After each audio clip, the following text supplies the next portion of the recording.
you guys hear the story about the guy getting kidnapped by some dolphins to build a city? Very interesting. Yeah, in the world of destruction and horror news, this kind of brings a little bit of light here, don't you think? Let's dive into it. Oh, and this is updated.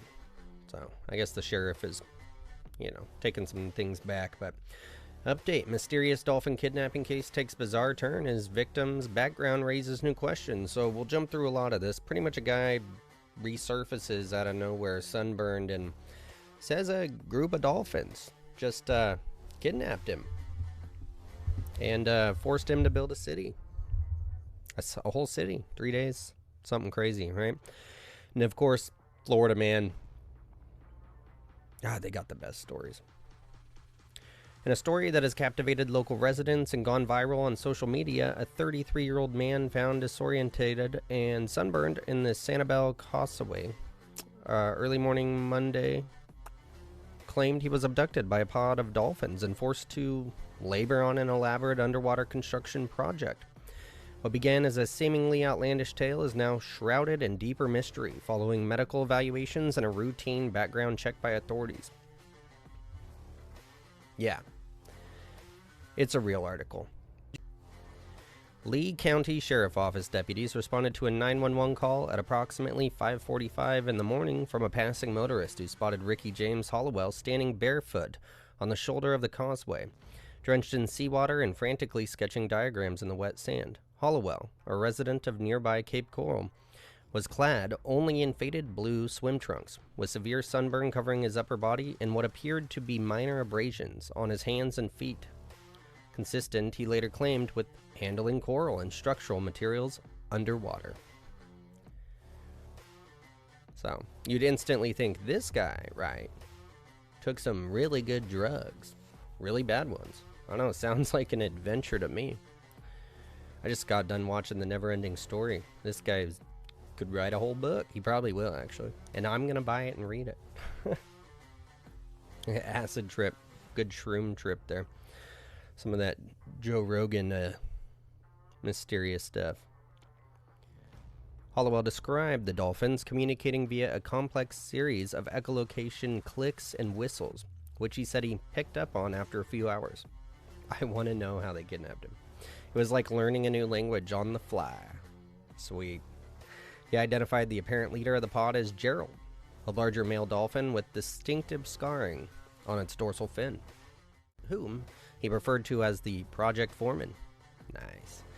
When pressed by deputies on how he survived underwater for 3 days without oxygen equipment, Hollowell replied cryptically, Gerald handled the breathing part.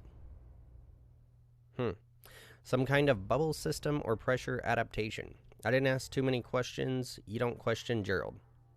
He's got that authoritative vibe. Crazy. In my mind, as I'm reading this, it just all these connections. I don't believe, right? But it doesn't really matter what I believe. It's what you, as the individual, believes. Many stories, right, about sirens, about dolphins protecting people, dolphins pretty much learning the language, like they're one of the smartest animals on the planet, if not the smartest, like more than apes. So many stories, so much folklore there.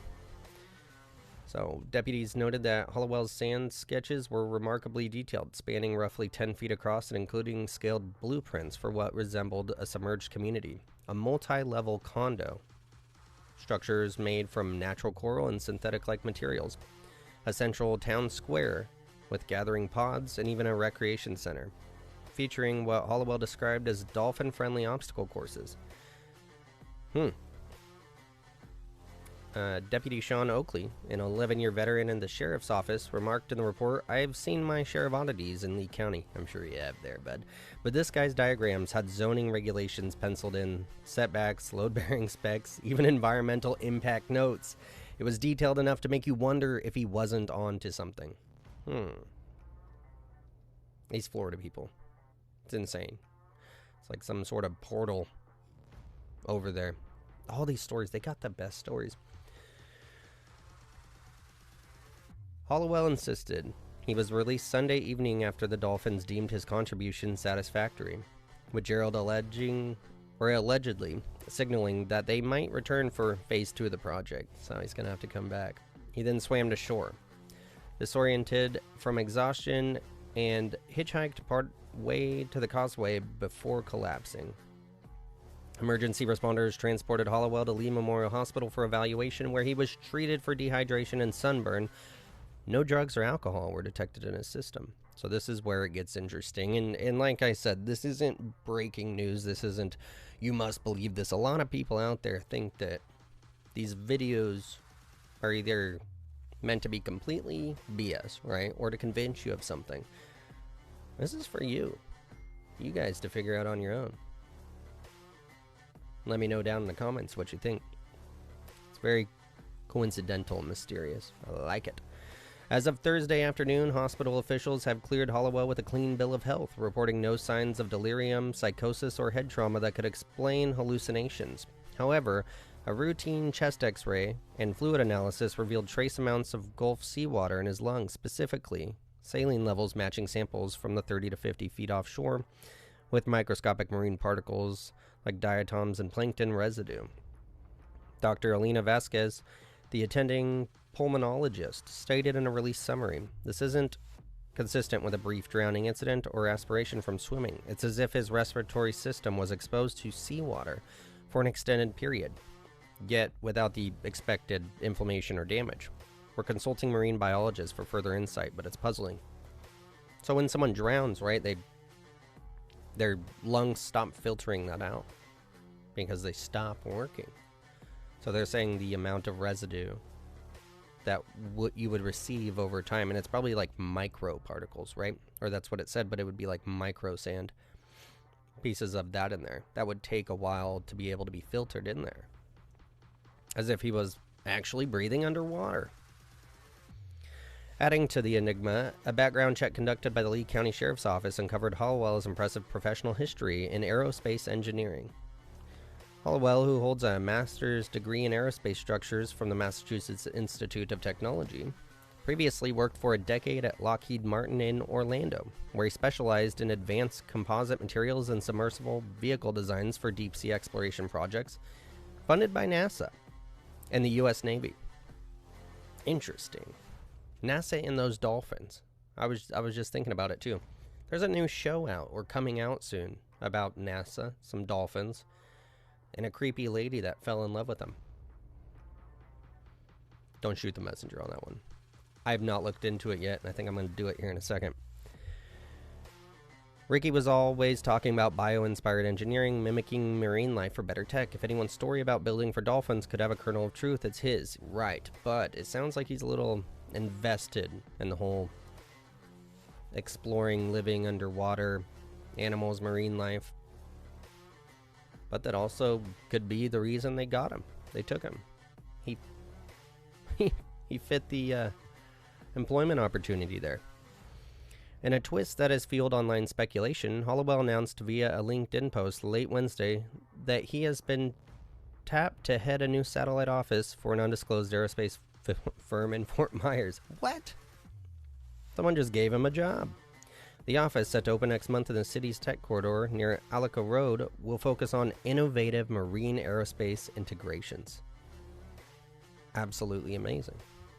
According to the post, when reached for comment, Hollowell declined to elaborate, but added with a chuckle, "Let's just say Gerald might have headhunted me. Phase 2 could be be bigger than anyone imagines." What are we talking about here? What is this guy trying to say? He signed an NDA with the underwater creatures? The sheriff's office has classified the incident as unresolved, but not criminal, with no active investigation into dolphin-related abductions. Marine experts from Mote Marine Laboratory in Sarasota, consulted by authorities, dismissed the claims as improbable, but acknowledged that bottlenose dolphins in the Gulf are known for intelligent social behaviors and occasional human interactions. Pods have been documented escorting swimmers, but construction work, that's a stretch. Still, with the medical anomalies, we're not ruling out environmental factors or an undiagnosed condition. Absolutely not. I would not rule that out. They're never going to rule that one out. What a crazy story. Dolphin Gate. Dolphin Gate. Dolphin Gate. Let's jump over here and see. Infamous NASA experiment involved a horny dolphin in LSD. So interesting that he's connected to NASA and someone just gave him a new job. Usually you don't get a job or you lose your job after something like this. Who knows though, the world we live in right now. Absolutely amazing. Says all good experiments start with the urge to talk to sea creatures and aliens. And this is what that show's about.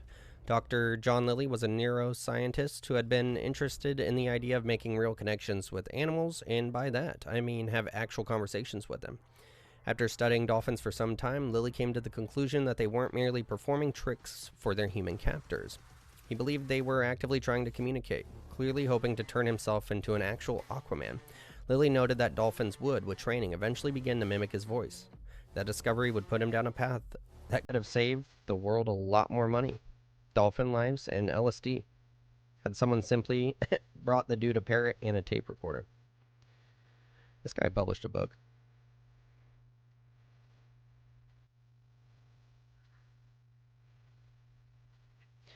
You know how some people seem to have a way with animals, not even in a creepy way. They just seem like they could step outside and stick out a pinky and a condor would touch down on it. Margaret Howe Levatt was that kind of beastmaster. Though not expertly trained or educated, Levatt was preternaturally good with animals and fascinated by them. Let's see. Much like Lilly, Levatt thought there was more going on that humans weren't necessarily in tune with, and that if we tried hard enough, we could get to the point where watching TV alone on your couch with your cat could mean Whiskers would become the ultimate Jeopardy partner. Let's see. It's this institution that led Levatt to Lilly's secret lab on the Caribbean island of St. Thomas in 1963. Another island in the news there. The team recognized that her passion and instincts greatly outweighed any lack of bona fides, and they quickly threw her into the project.